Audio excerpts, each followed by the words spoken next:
What a great night. And I was up late with my son.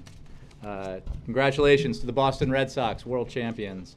And even if you're not a Red Sox fan, you have to say it's a wonderful thing for the city of Boston and the fans there after everything they've been through. And what a great team, what a great win, what a lot of fun, what an amazing baseball player David Ortiz is.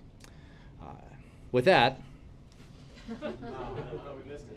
I have a couple of announcements. Actually, I think I'm going to toss this over here. Thank you. I almost wore a beard, but I was talked out of it by. Well, it is Halloween. I thought about it. I got the orange tie, which I borrowed from my colleague Dan Pfeiffer, and but I thought the beard was a little much. Me too. You know, the problem, Mark, is that it kind of looked like yours, and I thought. No, it was very distinguished, but not really Red Soxian. Stop while you're behind. That'll be on Fox tonight. Another attack on reporters.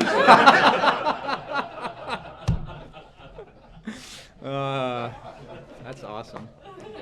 A couple of things I'd like to bring up in addition to the fact that the Red Sox have now won 3 World Series in 10 years.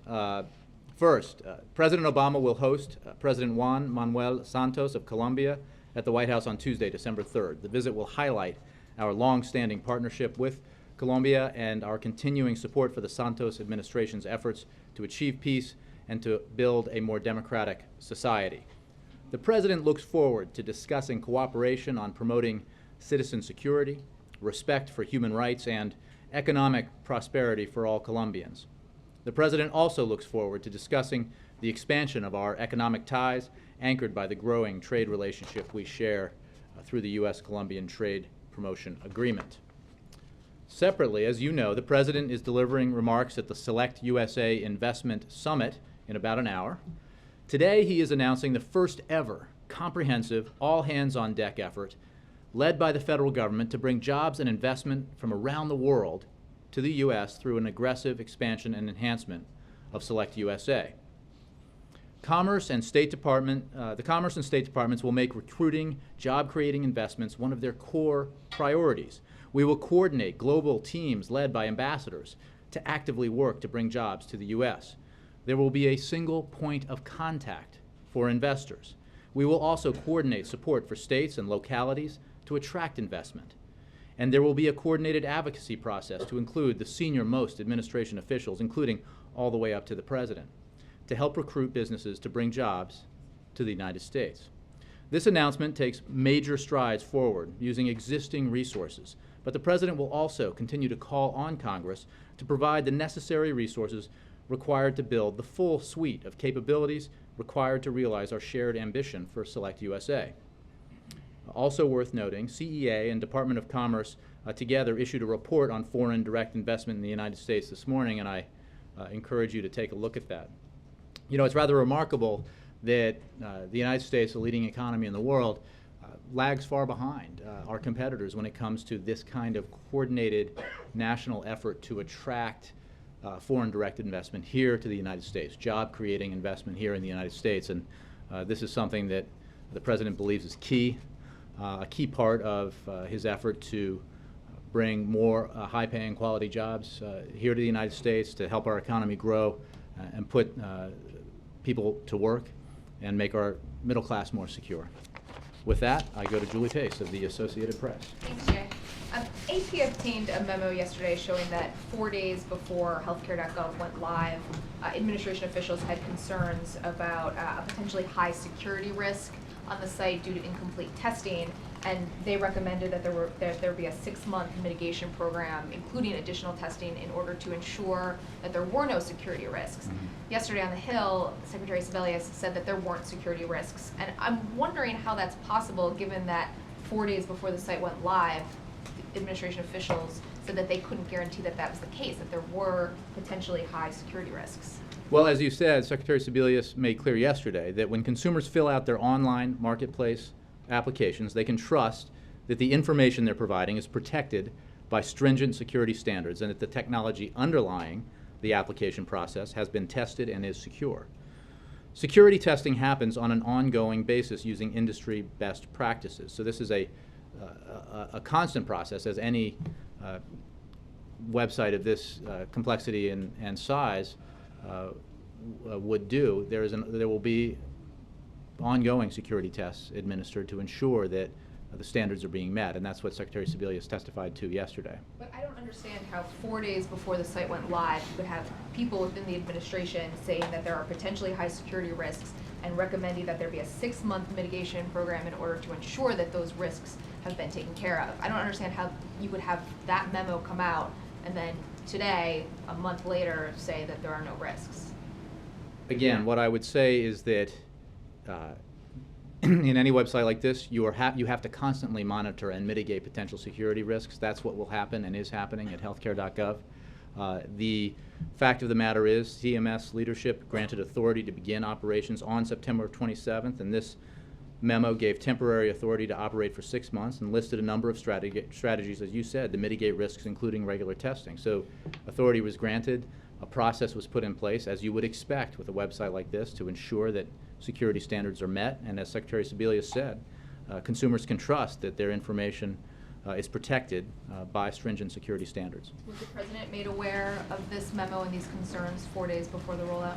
Yeah, the President, as you know, was regularly briefed on the implementation process and all the things that were happening in the run-up to and since the launch of healthcare.gov. I don't have a specific meeting or memo to read out to you, but what I can tell you is that this is a memo that identified the fact that for a website like this, we need to be sort of constantly vigilant and making sure that security risks are mitigated to ensure that standards are met and individuals, consumers' information is protected. And just one other topic, the Iraqi Prime Minister is in Washington. He meets with the President tomorrow. He's planning to ask for more U.S. weapons and manpower to help fight the violence in Iraq, which is really kind of spiraling out of control. Does the President feel like the U.S. has any obligation to assist the Iraqis in combating the violence at this point? Well, let me say broadly that the President looks forward to the meeting and that we remain engaged with senior Iraqi leaders on security issues and support efforts to resolve differences through direct dialogue and the political process. The two leaders will have the opportunity to discuss the strategic framework agreement and coordination on a range of regional priorities. There is no question that there has been an increase in violence, and the United States condemns, in the strongest possible terms, the recent terrorist attacks across Iraq. We are deeply concerned about the nature of these attacks and the increased levels of violence in Iraq in recent months. These attacks are disturbing and are a constant reminder of the formidable challenges Iraq continues to face on the security front. However, it is important to focus on where this violence is coming from. It's coming from al-Qaeda and its affiliates. They are trying to provoke cycles of sectarian reprisals, but we are confident that they will not succeed. We've seen them try this repeatedly in Iraq. And for a period there, they succeeded. But we believe they will not succeed in this new effort. The vast majority of the Iraqi people continue to reject this violence and call for political dialogue to resolve tensions. So to going to the assistance question, targeted foreign assistance to Iraq remains an essential piece of our engagement, and it helps cement the United States' enduring partnership with Iraq during this important period of transition. U.S. security assistance and foreign military sales are key tools for building and shaping Iraq's defense capabilities and integrating Iraqi security forces into the region, anchored by U.S. materiel and training. Suggestions that we deny security assistance would only serve to undermine our relations with Iraq, decrease our influence, and impede progress toward our long-term efforts in the region. So the Prime Minister wants accelerated military assistance, including Apache helicopters. There's some resistance on the Hill. Will the President try to overcome that resistance to get the aid to him? Well, what I can tell you is that we believe that continued assistance is necessary, and that denying that assistance would be contrary to our interests. I don't have a specific response to specific requests. I'm sure that the President and Prime Minister will discuss these issues in their meeting, and I'm sure that there these issues will be discussed in other meetings that the Iraqi delegation has. And there are concerns that the Prime Minister has failed to govern inclusively in Iraq, and that's one reason why there's so much violence. Will the President raise this with the Prime Minister? I think there's no question that the President will raise his concerns about the violence and the need to take steps, peaceful steps to reduce that violence. And inclusive democratic governance is a key piece of the picture there, and always has been. As you know, when I used to work for the Vice President, we spent a fair amount of time in Iraq, and the importance of that dialogue between the different parties and the different political factions is cannot be overstated when it comes to resolving these issues peacefully as opposed to through violence. What's important to remember, though, is that the violence we're talking about, the attacks we're talking about, are not coming from within the political system. They're coming from Al-Qaeda and its affiliates. And separately, the Vice President told a TV interviewer that the President had tried to log on to healthcare.gov. Do you know what happened there? Was he successful? As I've said many times, the President is conversant with technology and is fully computer capable. And he's also, of course, been briefed periodically on the website, both in the run-up to and in the aftermath of the launch date. I don't have specific occasion to describe to you, but I certainly don't doubt what the Vice President said. I'm sure that the President has had demonstrated to him the site and its the processes around logging in and the like, both prior to and in the aftermath. I'm saying that as a general matter. I'm not recounting an instance. So, the President is focused on, and I think this is important, the healthcare.gov is a means to an end. And it is one of several means to an end. And what the President's focused on is the end.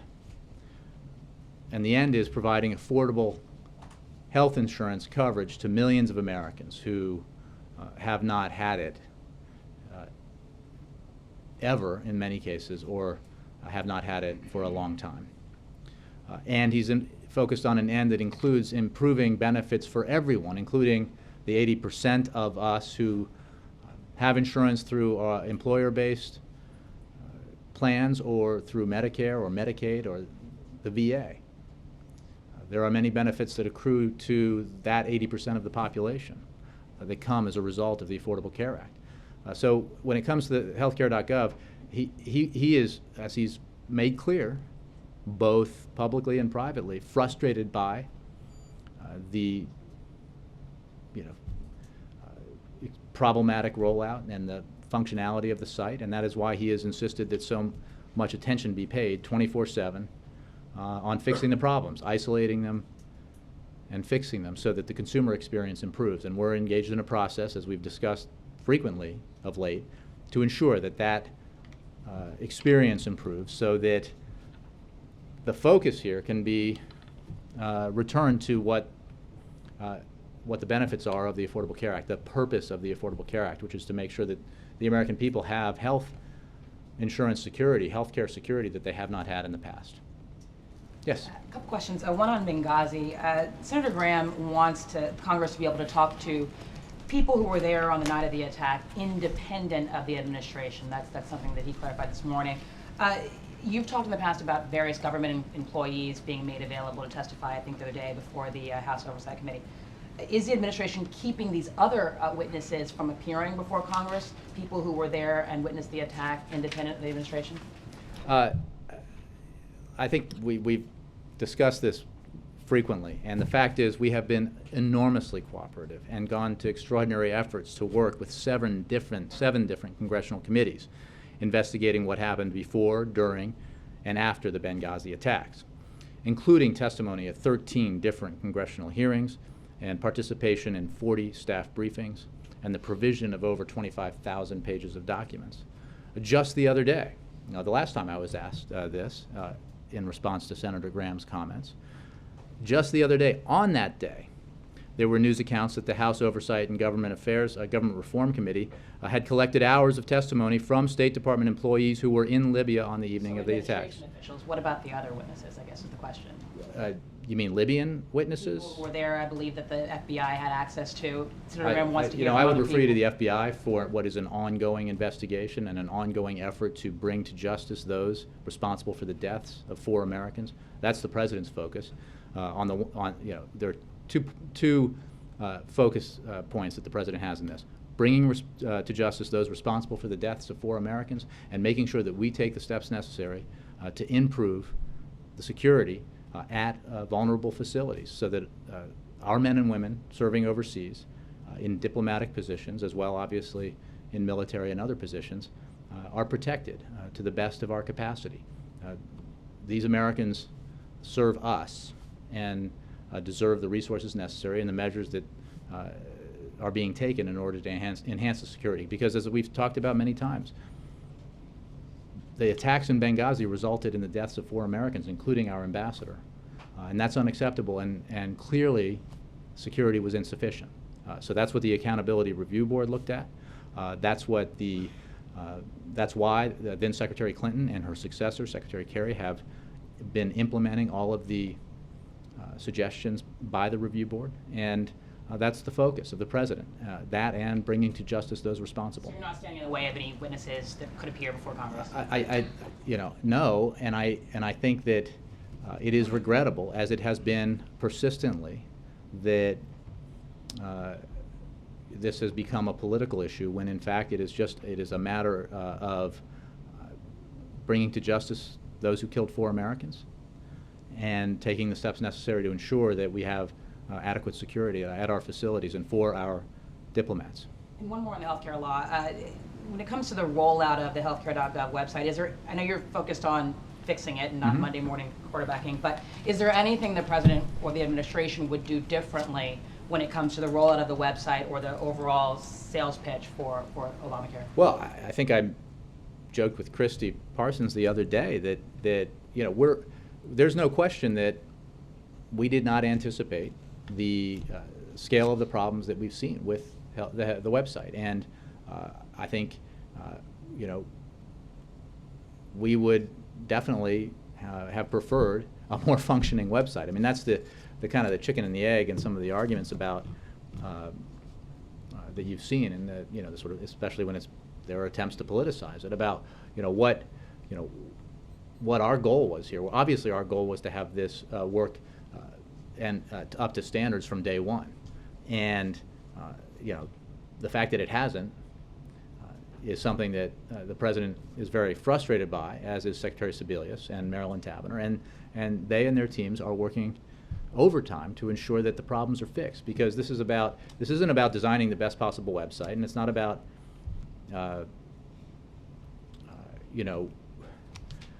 technical problems. In the end, it's about making sure that Americans have an easy time getting access to these benefits that they haven't had before. And on the sales pitch, I mean, what about the confusion about people losing their policies? Is there anything that would be done? Look, I think the differently president addressed this head on yesterday, if you heard him in Boston, and talked very clearly about the fact that the 5% of the population we're talking about, and I think it's very important, and some of you have spoken with me about this in coverage. When you're talking about this issue, it is very important to remember and to remind and inform viewers and readers that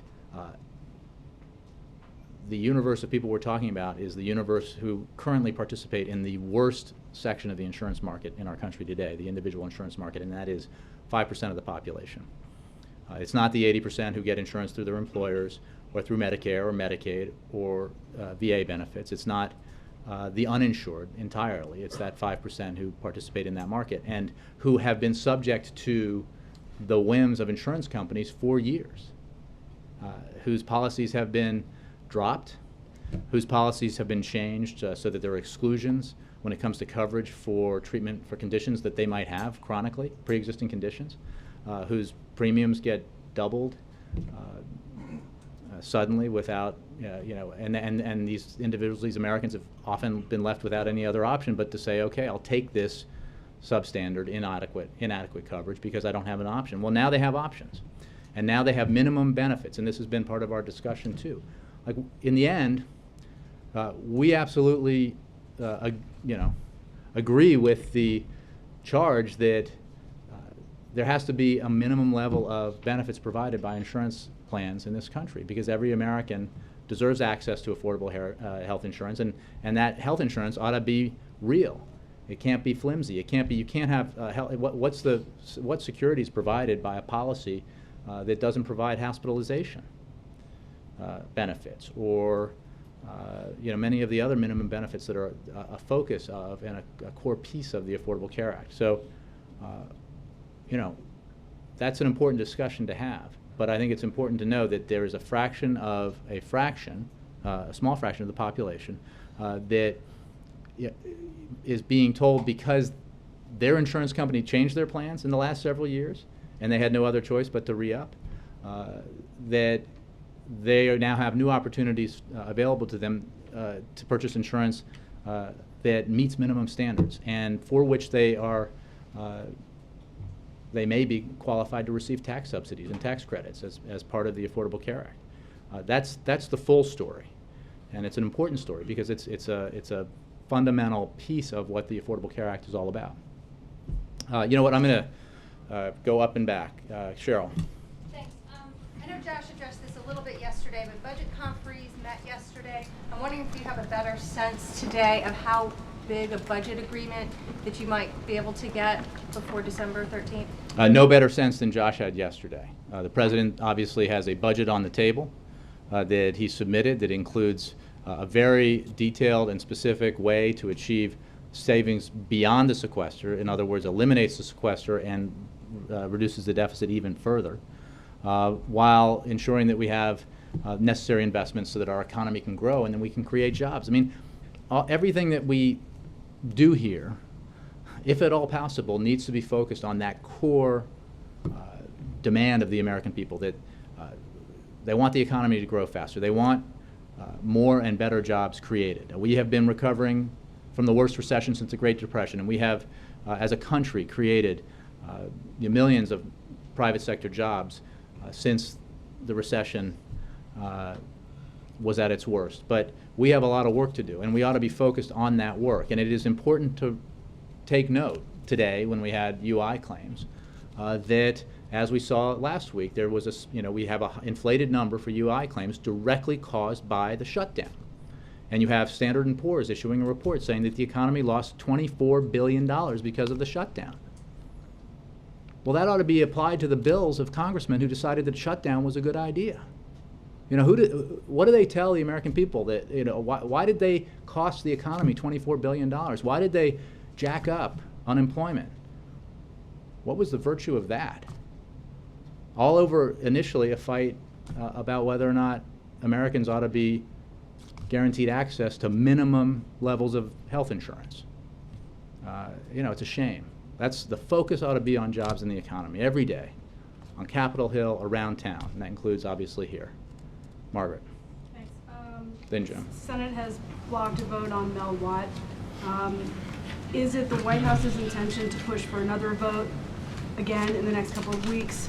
Alternately, recess appointment is an option for you, or are you at this point prepared to move on with somebody new? Well, I believe Senator Reid, the majority leader, has taken a step to allow for another vote, and we absolutely believe that Mel Watt is enormously qualified with 20 years on the House Financial Services and Judiciary Committees, and a proven track record of fighting to rein in deceptive mortgage lenders, protect consumers from abusive financial practices, and expand affordable housing.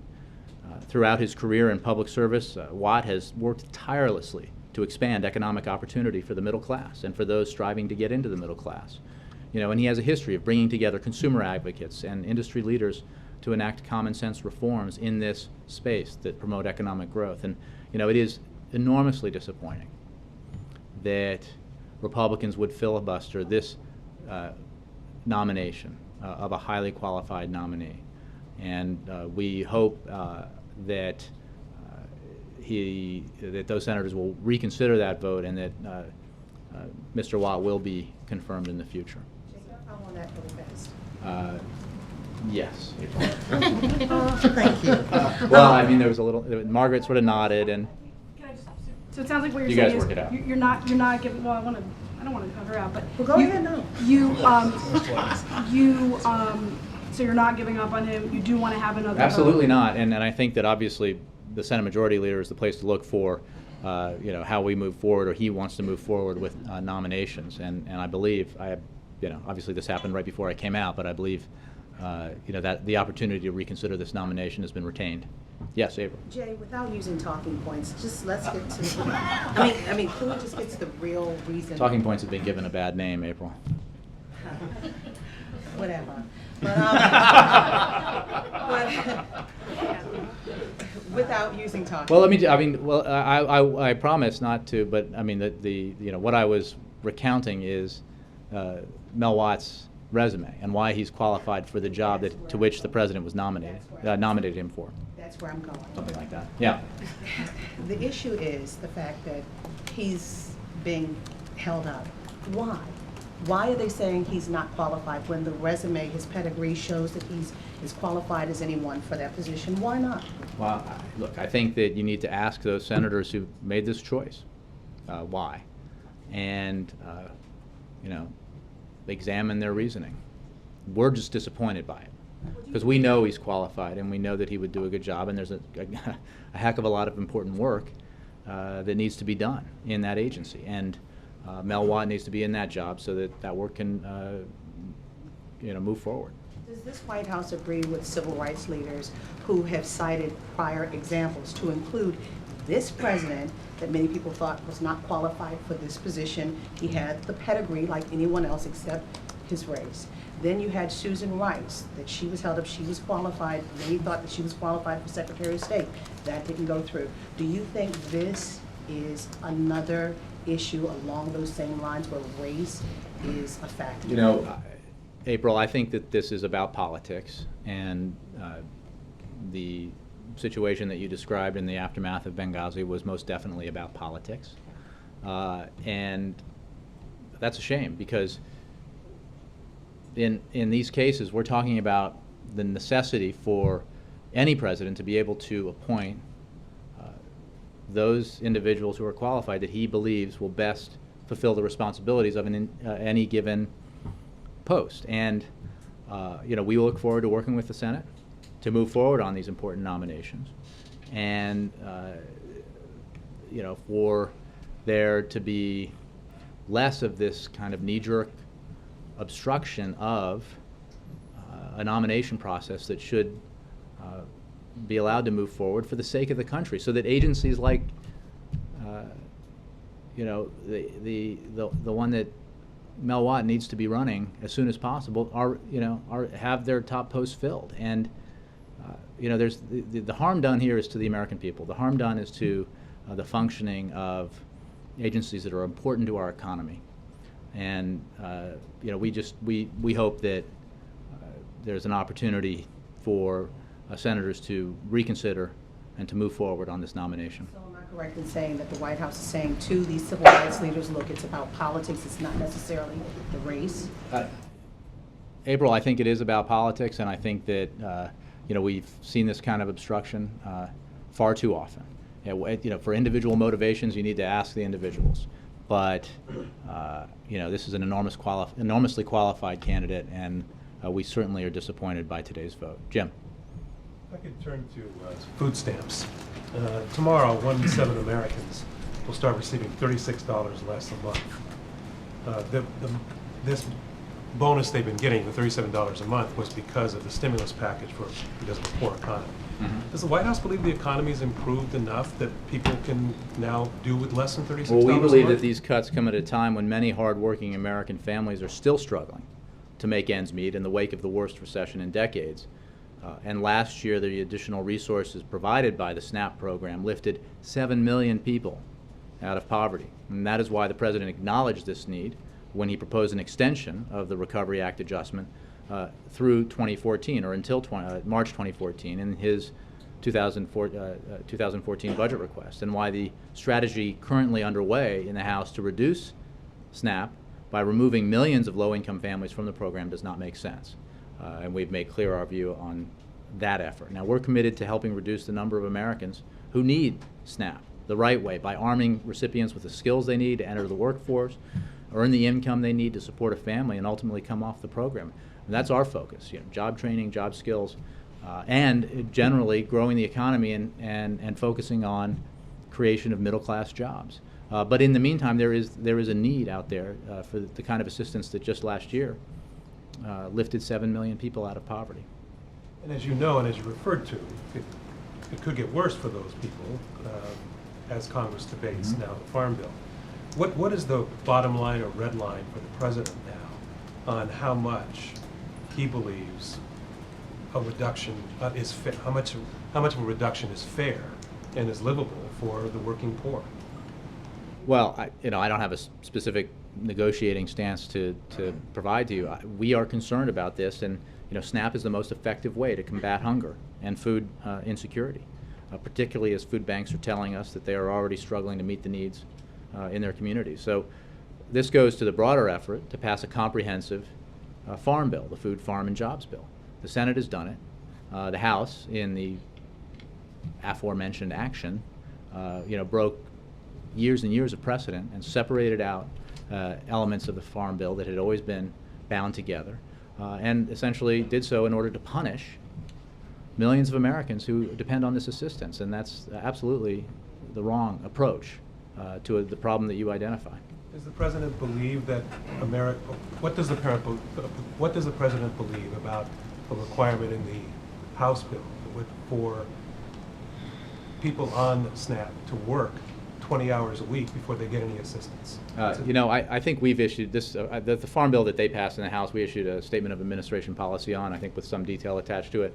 It's been a while since that passed, so I'd refer you to that statement of administration of policy. We took a pretty strong stand against it.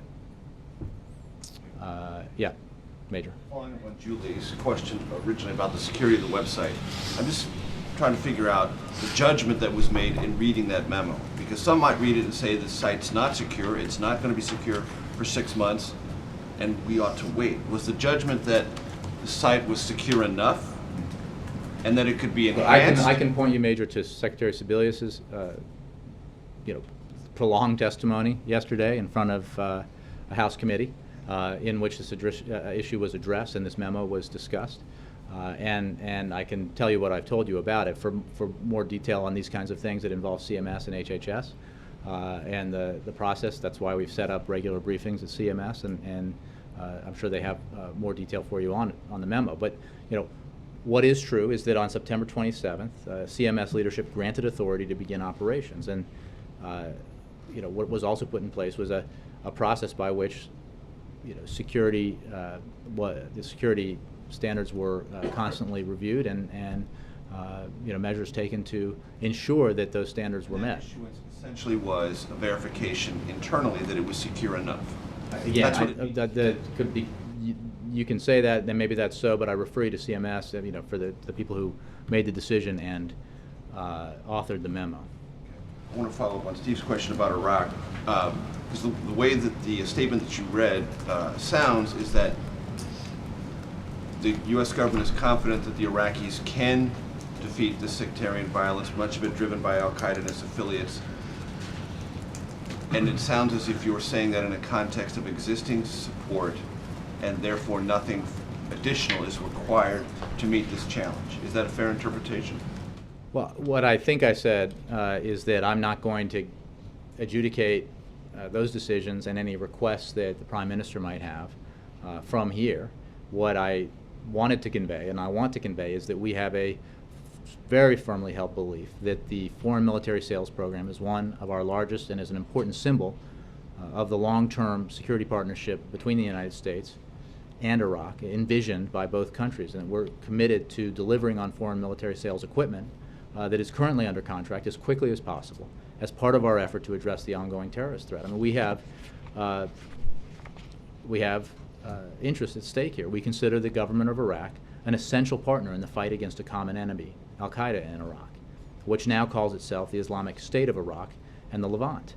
Iraqi security forces are confronting an increasingly large, sophisticated, and well-armed ISIL network which is able to mount coordinated and complex attacks. So we have an important partnership. We believe strongly that one element of that partnership is the provision of foreign military assistance, and that we ought to continue that assistance and ensure that we're providing it in a way that assists the government of Iraq in this fight against a common enemy. Did you remember, as many of us who covered the 2008 campaign do, the president set for himself a rhetorical standard of leadership, often telling voters that I'm going to tell you what you need to hear, not what you want to hear. For those in the individual insurance market, did the president tell them all that they needed to hear, or principally what they wanted to hear? Major, what I can tell you is that the president addressed this head-on yesterday, and as I talked about yesterday and in previous days, the Affordable Care Act mandates that those represented a promise, and they feel they may work through the process as you've laid out and find that their insurance is better, but at least initially they feel, and this is represented in a lot of different places, not just anecdotally, they feel that they were, if not lied to, misled, or that a standard that the president said wasn't met. Again, I can point you to what I've said before, and more importantly, what the president said yesterday. And the fact of the matter is, if you had insurance on the individual market prior to the passage of the Affordable Care Act, and you have that plan today, you can keep it. You're grandfathered in forever, no matter how crummy the plan is. But if your insurer threw you off that plan last year and then offered you something else that was worse, and you took it because you had no other alternative, that plan doesn't get to meet the minimum standards level that is set by the ACA, by the Affordable Care Act, and nor should it. It is absolutely our view that there ought to be minimum benefit standards, and I think that the question here is to look a little more deeply at what is happening when these individuals, Americans across the country who represent a fraction of the 5% of the population who might be affected here, what their opportunities are, what they're being told. They're not being told you don't have insurance anymore. The very insurer that provide them their likely substandard plan is saying, we have new options available to you, and by the way, you may qualify for tax credits, and by the way, these benefits are superior to the ones you enjoyed in the past. And that's the complete picture. Now, understandably, depending on how this information reaches individuals, it can be disconcerting. Healthcare is an enormously personal thing. And I think it's incumbent on all of us. And we take responsibility for making sure that we get the information that these Americans need out to them as effectively as possible. And I ask everyone here to do the same, which means not airing stories that leave out the fact that this is about 5%. So when a network, for example, airs a story about an individual and suggests that what's happened to her might happen to anyone in the country, when that's not the case, because you're creating fear and alarm that only makes it harder for these people who are making very personal decisions about their health care. So the fundamental fact here is, and I think we saw it in the hearing yesterday, and it was troubling but clarifying. Secretary Sebelius went up there and she answered questions and she took responsibility. And on the other side, you saw a lot of theatrics and politics, and the very same thing that people are furious about. We get that House Republicans, and the American people understand that House Republicans don't want the Affordable Care Act to be implemented. But, so concern about the functionality of the website is merited. We have concern about it. But it shouldn't be faux concern, as if they really want it to work so that the Affordable Care Act works effectively and delivers the benefit that the Affordable Care Act promises, because they're on the record saying they don't want that.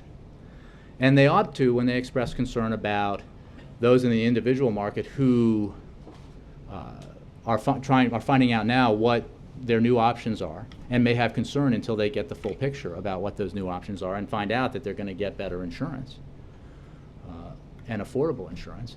They don't. If they have a complaint about the minimum standards, they ought to then explain which benefit they want to remove. What do they want to tell those recipients?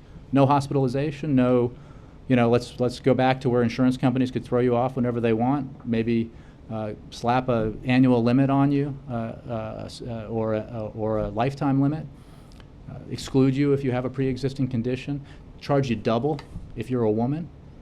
Like that's the, you know, the world prior to the Affordable Care Act that they want to return to, because there has been no alternative offered. So I think that every time we see this kind of political attack, again, on the Affordable Care Act, the kind that we've seen for years, you know, we ought to also ask, okay, what's your alternative for those Americans who have been subject to the whims and vagaries of the individual market for years, who pay, you know, for substandard coverage, who find out that they can't get their hospital stays paid for, or that, you know, there's a carve out in the small print that means the very condition from which they suffer is not covered. That's crummy. That's part of what we need to fix. So, you know, we're not going to shy away from that. That's absolutely the point. Jay, on the 5% question, Forbes.com has a story today claiming that when you go back to the Federal Register in June of 2010, after the bill became law, the administration itself predicted disruption not just in the individual market that you're referring to, but in employer-based healthcare as well. And they quote this document that says the, quote, mid-range estimate is that 66% of small employer plans and 45% of large employer plans could relinquish their grandfather status by the end of 2013, meaning that people could have disruptions in that market as well. So my question is... In other words, their policies would be canceled. Yes. So my question is... Having not because of the Affordable Care Act, but as they were annually, and as they have been annually, in the most volatile, underregulated aspect of the insurance market. Correct. So could there also be disruptions in the... You have sort of walled that off and suggested in just a moment ago that this is just affecting 5%. Whether it's the Affordable Care Act to blame or the insurance industry to blame, is it possible that we could be seeing at the end of this year, early 2014, big disruptions in employer-based healthcare as well? Well, I think what we can do is look at the facts that we have available to us. Fact one, costs have been going up dramatically in healthcare for decades, and that has put enormous pressure on American businesses, and that's what brought about a situation where costs for individuals on employer plans were going up, and a lot of businesses, especially small businesses, were eliminating health coverage for their employees. And these are problems that the Affordable Care Act was designed to address. And one of the problems that the Affordable Care Act was designed to address was the explosive growth in health care costs. Well, now let's look at what's happened since the passage of the Affordable Care Act. You know, over the past few years, economy-wide health spending has grown at an historically low rate since the passage of the law. So predictions that once the president signed that thing by Republicans that health care costs would explode, I think it's safe to say have proven untrue, or at least thus far.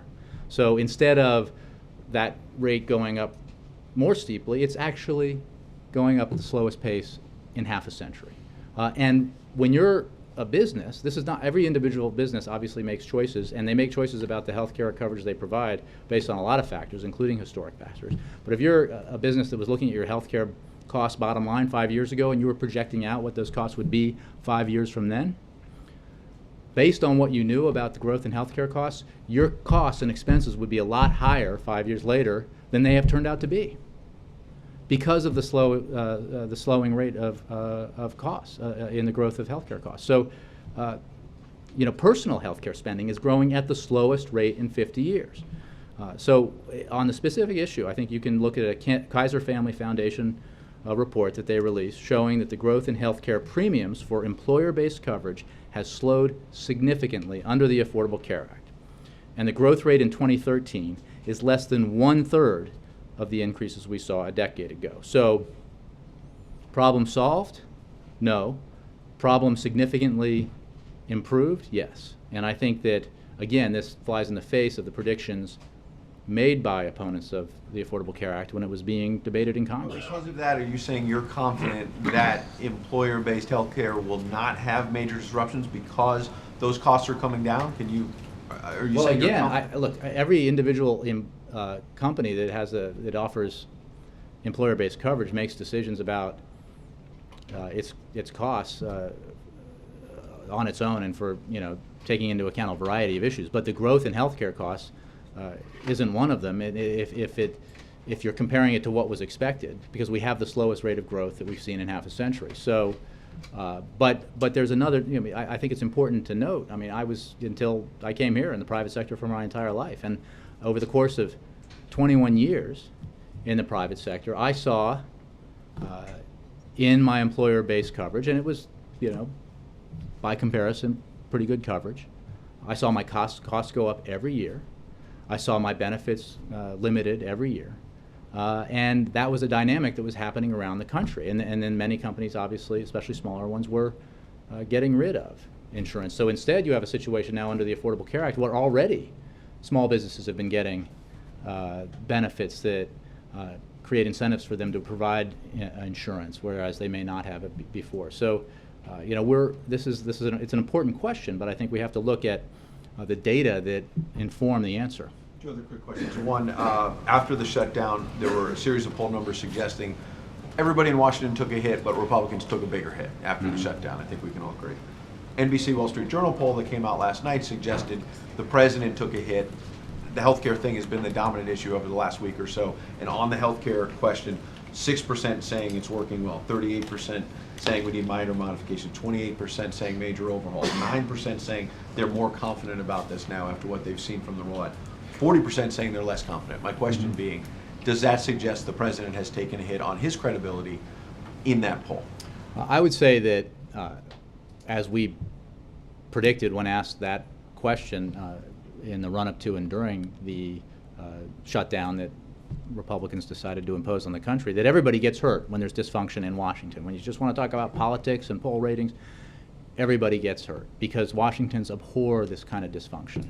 And I think it's accurate to say that the dynamic has proven worse for Republicans because I think it became so starkly clear by the actions they took that they were responsible for what happened. But everybody gets hurt. And when you have a situation when unemployment insurance claims spike because of the shutdown, you bet people get even more angry at Washington and the dysfunction here, which is why everybody here needs to be focused on them and not on the same old political battles and not on relitigating the minimum benefits provided by the Affordable Care Act. But We why are had people that less debate. confident in the law? Because first of all, look, there are a bunch of polls, and the fact is, most of them have showed steady support for the Affordable Care Act. Some of them have demonstrated an increase in support, which, what I can tell you is that as long as this is viewed by Americans looking at Washington as the same old ideological battle, the same old lines are going to be drawn. But come January 1st and thereafter, when real people around the country, regardless of their politics, are getting better services and better benefits and more security, this is going to be a different story. And the attempt to politicize this again and again and again to the point of shutting down the government over it is going to seem like a bad approach. Very short last one. NSA. As the Edward Snowden leaks have continued, and he's appeared to have done more damage to the U.S. government, as you do your early assessments, does the administration believe that he acted alone in these leaks, or is it possible there was a foreign government, some foreign entity trying to do damage to the U.S. government? Because the leaks have, it's not just been a couple, it's continued and continued. But that is a question that I couldn't answer. That's obviously something under investigation. And what I can tell you is the unauthorized release of this kind of information causes harm to U.S. national security interests. And it's a serious matter, and that's why there is an indictment that has been brought against Mr. Snowden, and that's why he ought to return to the United States and enjoy all the rights that defendants receive in this country and face trial and answer for and explain what he did against the indictment against him. Dave, and then Ari. Thanks, Jay.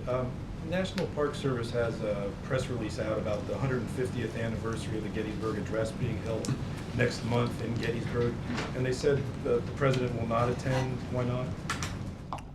I have not had that scheduling meeting, Dave. I confess. I think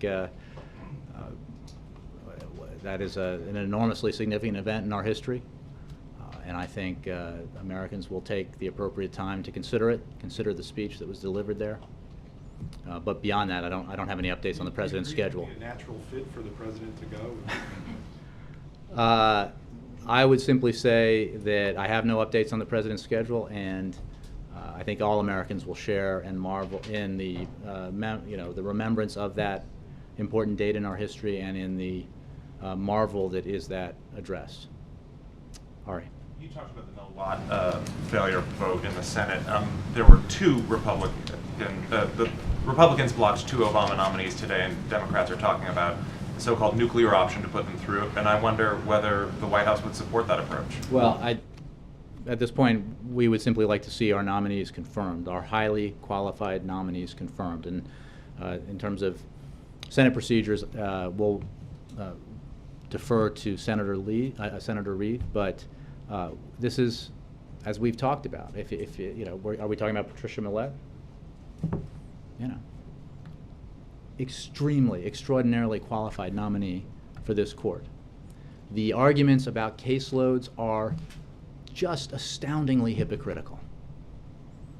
But the same senators who voted to fill those seats when the caseload was half what it is today now argue that those seats don't need to be filled. So why not say go nuclear, get them confirmed? Well, again, no matter what? in terms of procedure, we'll. You want me to just?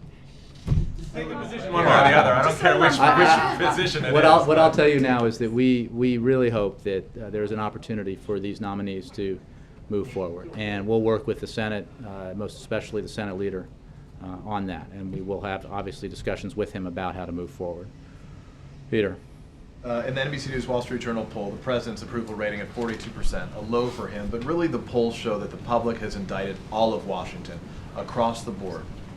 You're approaching a year into the first year of your second term for the president. How do you turn this around? How does he turn this around?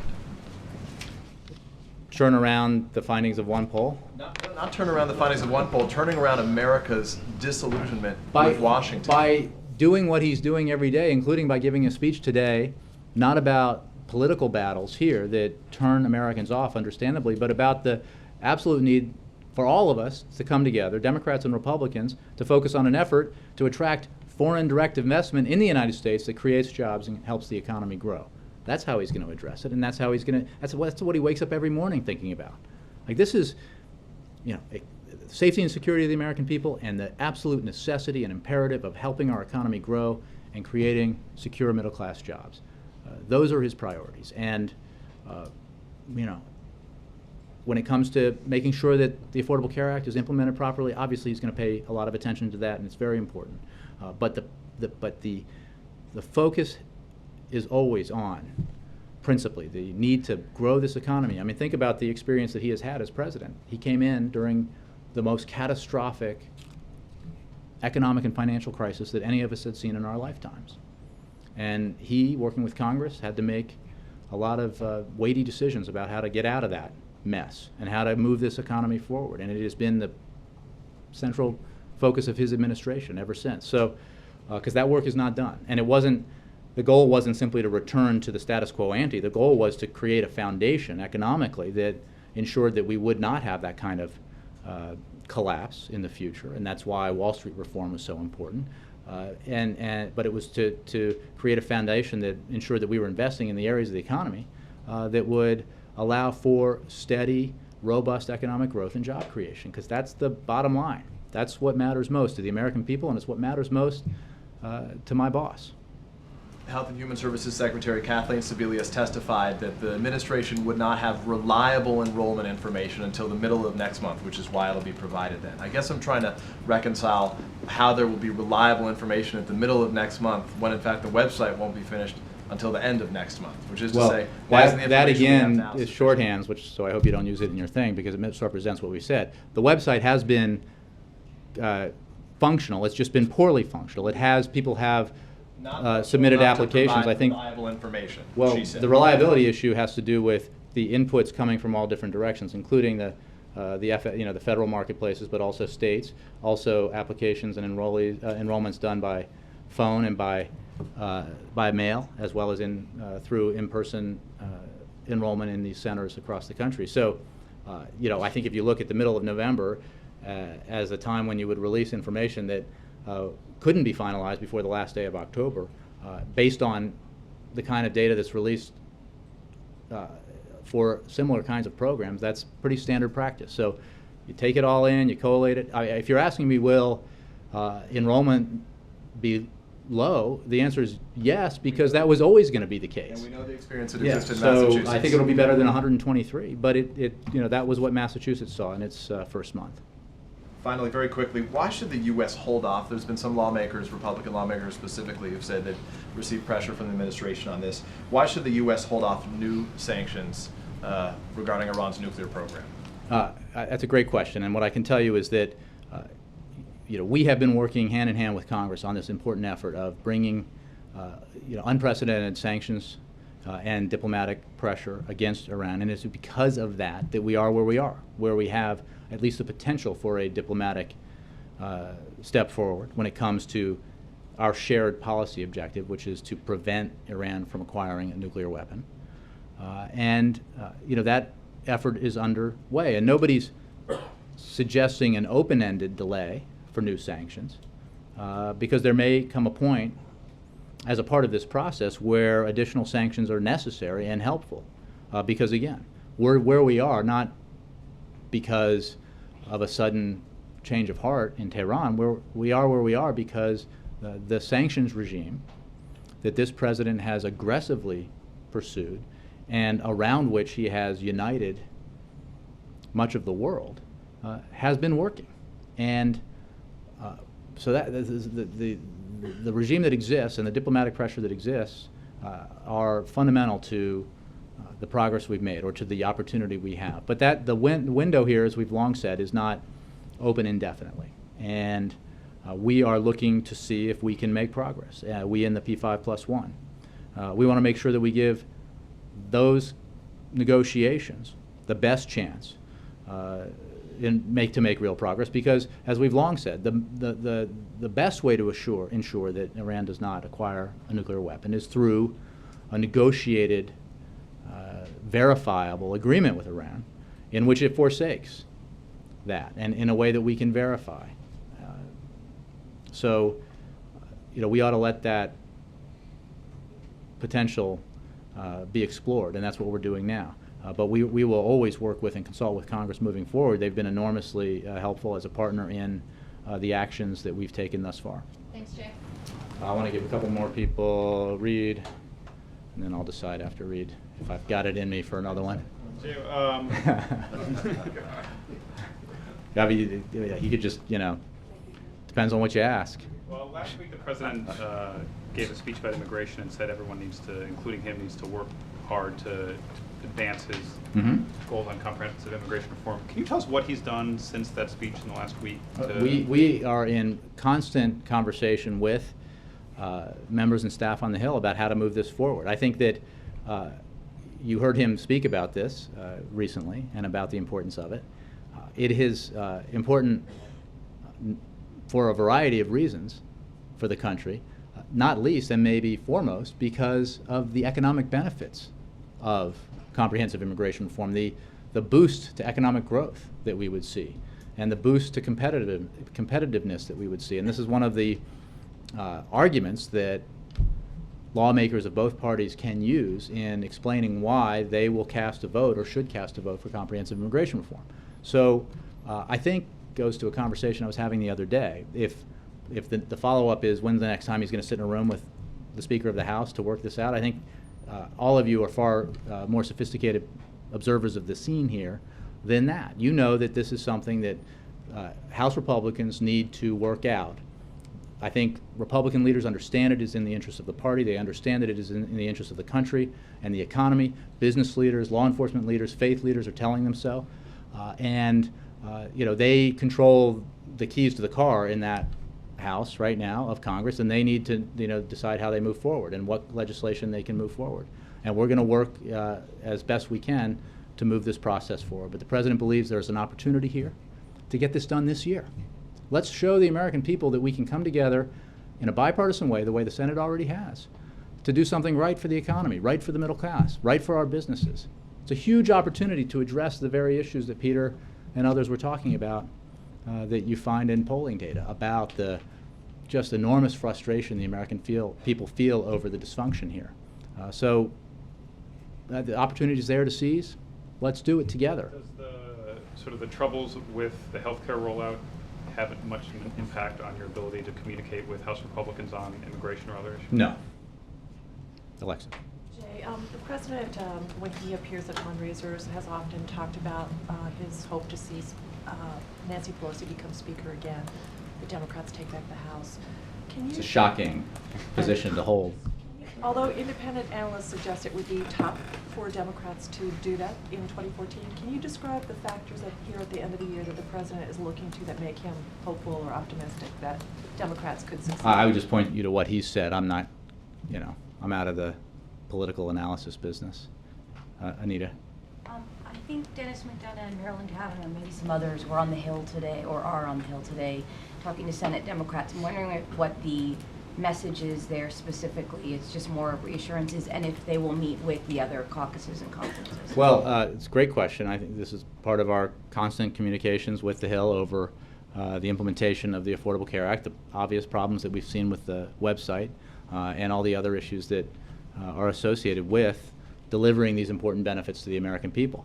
I think it's a great question because it reminds me of the fact that senior official from Health and Human Services, who at the request of both parties in both houses made himself available for briefings on implementation, discovered when he showed up for the House Republican briefing that fewer than 20 lawmakers appeared, which makes you wonder what their interest is here. Do they want to know the substance of the issue, or do they want to do what most of them did yesterday in that hearing, which is turn it into yet another political food fight, which does the American people no good and doesn't help them get the quality, affordable health insurance that they want.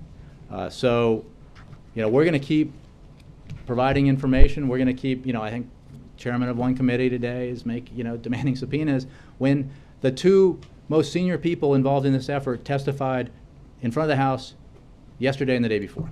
So we're there. We're providing information. We're working every day, round the clock, to improve the website and improve the provision of benefits and services to the American people, because that's what they want. They want us to get stuff done. Thank you all very much. And Red Sox. I haven't decided yet. We'll let you know. Jay, weren't you a Nationals fan last week? No, I was born and raised in Washington, but there wasn't a. Okay, let's go. Let's go. This is the. I tweeted about this. So, I was raised around here without a baseball team. Never. Have great respect and admiration for the Orioles, but didn't go. Didn't work for me.